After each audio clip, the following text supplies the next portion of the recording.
loves, thanks for joining me for today's Pillow Talk Confessions. I wanted to do a topic that I thought would be fun for my first ever YouTube video for dating tips for the modern woman. Now, I'm going to be real with you all. I personally have dated online and have ran into, a lot of problems. Dated men who were really truly sorry to me and weren't really stepping up to the plate in enough time. And I had to go back to the drawing table time and time again to figure out and fine tune this process. Had conversations with girlfriends, tried to see what was working out for them. And that's what birthed these tips. And let me tell you, ladies, we've all played the victim with finding and falling in love with the guy who has a good mouthpiece. And I'm not talking about that type of mouthpiece, but I am talking about talking a good game. So let's get into these tips. Treating the dating process like an interview and not an interrogation is one of the first tips. And I say this because we oftentimes go into interviews and, sometimes they're a little uptight and informal or really formal. And then we're like, what the hell am I getting myself into? But then there's the ones where, you basically take control of the conversation. And the interviewer asks you a question, and that question leads into yet another. Some of their questions being answered because you've navigated the conversation. So what I like to do is I try to ask an open-ended question, and hopefully I can get some of my questions answered. Like I may say, well, where do you see yourself in 5 years?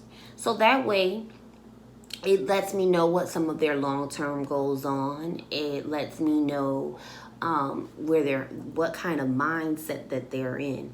Are they someone that I can see myself spending realistic time with? It lets me know what some of their goals are, and if they align with mine. So you're asking questions in your head, but you want to keep them open-ended so that way you're not getting just simple yes or no or 1 or 2 word answers. Okay? Also, you don't want to make it seem like you're firing question after question after question. So save some of those questions for future dates. Take things slow and just enjoy yourself. The next tip is to pay attention to dating profiles and potential red flags. We've all fell victim, or at least I feel like the women that I talk to have fell victim to falling for a guy who was seeking something casual when they were looking for something committed. I myself have let physical attraction outweigh what I knew from the jump wasn't going to work out, and got myself falling down Alice rabbit hole, talking to a nothing situation and trying to speak something into existence, or force it into existence. And it did, waste a couple months of my time. I could have been pursuing other things and in my own personal goals instead of chasing down after some man who really wasn't trying to commit. It happens, and no one's perfect. We just learn from that and we keep it moving on. Some people are meant to be in our life for a blessing or a lesson, and that's how I see it. Now,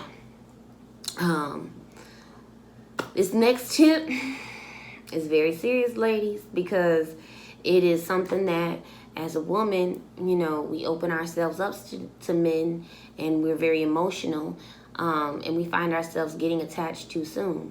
And my next tip is don't get attached too soon. You need to make sure that, you are your star player. You are taking care of you first. You are not altering your schedule and your time for a man who won't even give you 5 minutes of his time without, checking his Palm Pilot, as they used to say. You want to make sure that you are a priority. And if you're not going to bend over backwards for him. You know, of course, you know, you're scheduling out your dates and things are going well, but there's going to be a time where life gets in the way for both of you. And whether or not you guys come out on the other side is going to be a testament to whether or not the relationship should last. But don't get all hot and bothered if, you know, he misses a couple of your calls or doesn't respond to the text messages the same way he used to. Make sure you keep your dating options open, which is the next tip. So that way you don't have to worry about all of that. Men have been doing it time and time again. It's time we join them into keeping our dating options open until somebody commits. Remember, we are the prize. It's better for a man to chase us than for us to chase after a man. It wastes so much of our time investing into people who do not want us and do not show us that they want us. If we're constantly booked and busy, then it'll make him more attracted to us because we're not chasing after him. He's having to chase after us. Just keep that in mind, ladies, because it is all too often but not that I've talked to some women who have met this guy and altered their whole life story only to find out he's not willing to step up to the plate. Don't set your goals up for failure by investing time into someone who's not investing their time into you. You still have to pursue whatever it is you want to. And don't alter your whole life to fit someone who hasn't committed to you. Now, keeping those dating options open gives you that opportunity to pursue more than one option. It's just like when you go on when you're on the job hunt and you applying for multiple jobs. You might get 2 offers, but you're gonna go after the offer that is more enticing to you. That seems more stable for you. That has more to offer. And the one who's going to be fighting and vying for your attention is the one you're gonna go choose. It's the same principle when you're dating 2 guys at the same time. Now, of course, I'm not advocating you do this recklessly. Practice safe sex if you are going to be engaging in sexual activity. And also just remember to, you know, be upfront and honest and keep open communication. That way no one can give you that bad rap of being a hoe. We are in the age of hot girl summer, and I kind of like that song and the message that it has for the long term. It kind of assisted me with coming up with these tips as well. The last tip is to practice self-love and honor your boundaries. You don't, again, want to invest time in someone who's not willing to invest time in you. And you want them to respect your space and not violate it by making sure that you keep in adhering to the schedule you had before they came into your life. If they can't respect that, then they're obviously not the one for you. And if you do decide to entertain a sexual relationship with someone, just know that your voice is important, and that if you tell them things are going too fast or too far and they try to push you into a situation where you feel uncomfortable and no longer want to be a part of it, you better make sure you damn sure speak up for yourself, especially in the Me Too movement era. Another way you practice self-love is just, you know, giving yourself some me time. Just because you're entering into a potential relationship with someone does not mean your time is not valuable. You still need to practice self-care. You still need to maintain your hair care routine, your, you know, skincare routine. You still need to work out. You still need to keep active. You still need to entertain your friends. Don't change your life and give up your friends who will be there if this guy doesn't work out. You know, then you got to come back to your friends and be like, oh, girl, I'm so sorry. You know, I was caught up with my boo.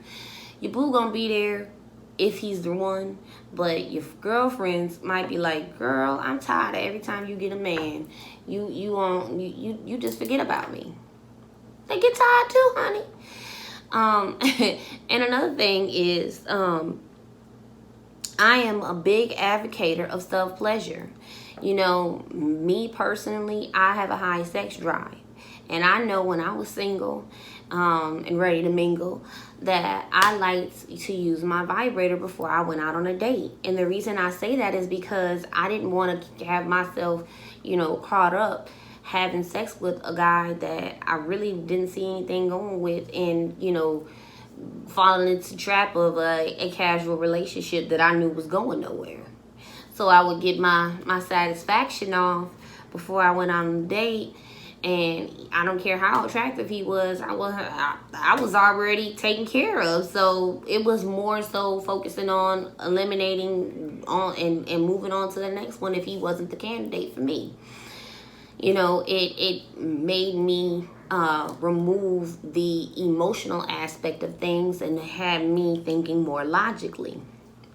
Now, and it just, you know, saved me some time and some grief. And I also learned how I wanted to be pleased. I didn't have to waste time, you know, trying to teach a man something over months and months and Sundays, because right then and there I'm like, hey, I want you to do this, I want you to do that. And, you know, of course you do it lovingly and, you know, all sexy and stuff. But it definitely helped, you know what I'm saying, you know. But of course everyone knows the story that, you know, my love of vibrators birthed China's Secret.